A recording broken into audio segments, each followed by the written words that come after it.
கிறிஸ்துவுக்குள் மிகவும் பிரியமானவர்களே, இயேசு கிறிஸ்துவின் நாமத்தில் உங்கள் யாவரையும் அன்போடு கூட நான் வாழ்த்துகிறேன். இந்த நாளிலும் தேவன் நம்மோடு கூட இடைப்படுகிற ஒரு வார்த்தை, வெளிப்படுத்தின விசேஷம் 3ஆம் அதிகாரம் 8ஆம் 9ஆம் வசனங்கள்.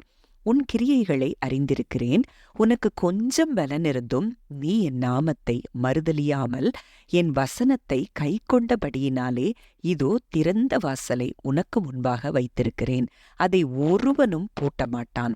இதோ யூதர் அல்லாதிருந்தும் தங்களை யூதர் என்று பொய் சொல்லுகிறவர்களாகிய சாத்தானுடைய கூட்டத்தினரில் சிலரை உனக்கு கொடுப்பேன். இதோ அவர்கள் உன் பாதங்களுக்கு முன்பாக வந்து பணிந்து நான் உன்மேல் அன்பாயிருக்கிறதை அறிந்து கொள்ளும்படி செய்வேன். ஆம், இந்த வார்த்தைகள் மூலம் தேவன் இன்றைக்கு நம் ஒவ்வொருவரோடும் கூட இடைப்படுகிறார். இந்த வார்த்தை சொல்லுகிறத நம்ம பார்க்கிறோம். தேவன் நம்முடைய கிரியைகளை எல்லாம் அறிந்திருக்கிறாராம். ஒருவேளை இன்றைக்கு நீங்க நினைக்கலாம், நான் நல்லது செய்கிறேன், எல்லாமே நான் அவரை தான் நம்பி இருக்கிறேன், ஆனால் எனக்கு இன்னும் என் வாழ்க்கையில் நான் முன்னேற்றத்திற்கான பாதைகள் இன்னும் திறக்கப்படலையே, இன்னும் என ஊழிய பாதையில் எனக்கு ஒரு திறந்த வாசல் இல்லையே அப்படின்னு சொல்லி நீங்கள் நினைக்கலாம். ஆனால் இன்றைக்கு கர்த்தர் உங்களுக்கு வாக்கு கொடுக்கிறார். அவர் உங்கள் ஒவ்வொருத்தருடைய கிரியைகளையும் அறிந்திருக்கிறாராம். நீங்கள் அந்தரங்கத்தில் நீங்கள் செய்கிற எல்லா உதவிகள், நன்மையான காரியங்கள் எல்லாவற்றையும் அவர் அறிந்திருக்கிறார். ஆனால் உங்களுக்கு கொஞ்சம் பலன்தான் இருந்துதான். ஆனால் நீங்கள் அவர் நாமத்தை மறுதலியாமல் அவருடைய வசனத்தை நீங்கள் கை கொண்டபடியினால இந்த நாள்ல இருந்து உங்களுக்கு திறந்த வாசலை தேவன் தருகிறார். அது இனிமேல் ஒரு மனுஷனும் பூட்ட முடியாது. இதை சொல்லுகிறவர் யார்? ஒருவரும் பூட்டக்கூடாதபடி திறக்கிறவர், ஒருவரும் திறக்கக்கூடாதபடி பூட்டுகிற வல்லமையுள்ள தேவன் இதை இன்றைக்கு வாக்கு கொடுக்கிறார். இன்றைக்கு அவர் திறந்துட்டார்னா இனிமே எந்த மனுஷர்களும் உங்க வாழ்க்கையில எந்த கதவுகளையும் இனி அடைக்க முடியாது. இந்த நாள்ல இருந்து நீங்க இதை உண்மையாய் விசுவாசித்து இந்த வார்த்தையை கேட்டு நீங்க ஜெபம் பண்ண பொழுது கர்த்தர் நிச்சயமாய் நீங்கள் எதிர்பாராத இடங்கள்ல இருந்தெல்லாம் நீங்க திறந்த வாசல்களை தேவன் தந்து உங்களை முன்னேற்றும்படியான, உங்க ஊழியங்கள் செழிக்கும்படியான, தழைக்கும்படியான காரியங்களை தேவன் நிச்சயம் செய்வார்.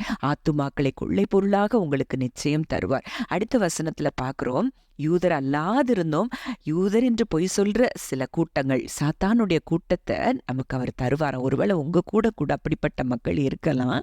ஆனா அவர்களும் அறிந்து கொள்ளுவாங்களாம், தேவன் உங்க மேல அன்பா இருக்கிறத அவர்களும் அறிந்து கொள்ளும்படி செய்வாரா. எவ்வளவு பெரிய பாக்கியம் இன்றைக்கு நமக்கு தேவன் கொடுத்திருக்கிறார்.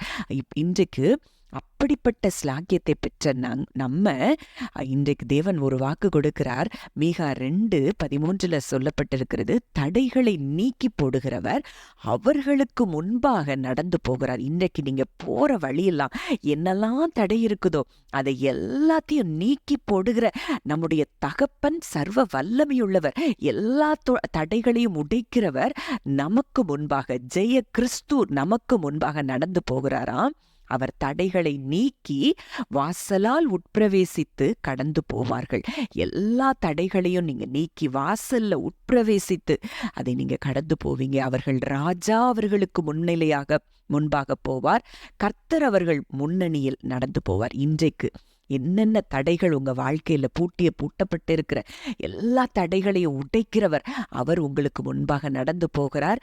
இனி இதுவரைக்கும் நீங்க ஜெபித்த ஒவ்வொரு காரியங்களுக்கும் எந்தெந்த கதவுகள் பூட்டப்பட்டிருக்கு, திறந்தா நல்லா இருக்கும், இங்கிருந்து எனக்கு ஒரு பதில் வந்தா நல்லா இருக்கும் அப்படின்னு சொல்லிலாம் நீங்க நினைச்சிட்டு இருக்கிறீங்களோ, எல்லா கதவுகளையும் தேவன் இன்றைக்கு திறக்கிறார். இனி ஒரு மனுஷனும் அதை பூட்ட முடியாது என்று சொல்லி கர்த்தர் வாக்கு கொடுக்கிறார். ஜெபிக்கலாம். அன்பின் பரலோக தகப்பனே, நன்றியோடு உம்மை துதிக்கிறோம், ஸ்தோத்திரிக்கிறோம். அப்பா, இந்த நாளிலும் இடைப்பட்ட உம்முடைய வாக்கு தத்தத்தின்படி அப்பா திறந்த வாசல்களை இனி எங்களுக்கு முன்பாக நீர் வைத்திருக்கிறீர். அப்பா, ஒருவரும் பூட்டக்கூடாதபடி திறக்கிறவர், திறக்கக்கூடாதபடி பூட்டுகிறவர். இன்றைக்கு எங்களுக்கு அனுகூலமான வாசல்களை நீர் திறந்தபடியினாலே இனி ஒரு மனுஷனும் எந்த கதவுகளையும் எங்களுக்கு அடைக்க முடியாது என்பதை நாங்கள் அறிந்திருக்கிறோம். தகப்பனே, அப்பா, நீர் எங்கள் மேல் அன்பாயிருக்கிறதை அறிந்து கொள்ளும்படி செய்வேன் என்று சொன்னவர் கர்த்தர் அப்படிப்பட்ட காரியங்களை இனி எங்க வாழ்க்கையில நீர் செய்து தரப்போகிற கிருபைக்காய் நன்றி செலுத்துகிறோம். தடைகளை நீக்கி போடுகிறவர் எங்களுக்கு முன்பாக நீர் நடந்து போகிறீரப்பா, நன்றி செலுத்துகிறோம் சுவாமி. எல்லா தடைகளையும் உடைத்து அப்பா, எல்லா வெண்கல கதவுகள் அப்பா எல்லாவற்றையும் உடைத்து பொக்கிஷங்களையும் புதையல்களையும் நீர் எங்களுக்கு தருகிறதற்காக நன்றி செலுத்துகிறோம். அப்பா, இதை கேட்கிற ஒவ்வொருவரையும் இந்த வார்த்தையின்படி நீர் ஆசீர்வதிக்கிறதற்காக நன்றி செலுத்துகிறோம். துதி கன மகிமை யாவையும் இயேசு ஒருவருக்கே செலுத்துகிறோம். கர்த்தரும் மீட்பருமாகிய இயேசுவின் மூலம் கேட்கிறோம் ஜீவனுள்ள நல்ல பிதாவே, ஆமென்.